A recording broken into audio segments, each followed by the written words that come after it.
برطانیہ میں سکھ کمیونٹی کی جانب سے بنگلہ دیشی حکومت کے حق میں بڑا مظاہرہ کیا گیا۔ لندن میں سکھ رہنماؤں نے بنگلہ دیشی ہائی کمیشن کے باہر جمع ہو کر بھارت کے خلاف نعرے لگائے۔ اس موقع پر سکھ رہنماؤں نے کہا کہ عثمان ہادی کا قتل انقلاب کا سبب بنے گا، بھارت ٹکڑے ہو کر بکھرے گا۔ مظاہرین نے مودی حکومت کو دنیا میں بھارت کا اصل چہرہ دکھانے والوں کے قتل میں ملوث قرار دیا۔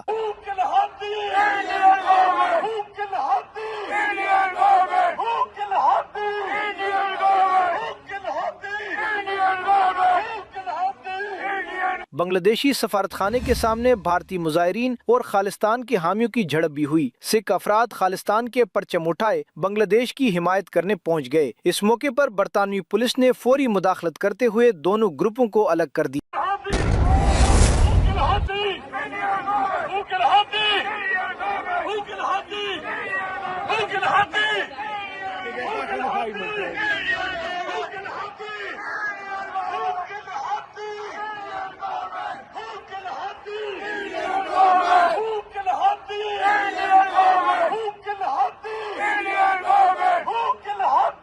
برطانیہ میں سکھ کمیونٹی کی جانب سے بنگلہ دیشی حکومت کے حق میں بڑا مظاہرہ کیا گیا۔ لندن میں سکھ رہنماؤں نے بنگلہ دیشی ہائی کمیشن کے باہر جمع ہو کر بھارت کے خلاف نعرے لگائے۔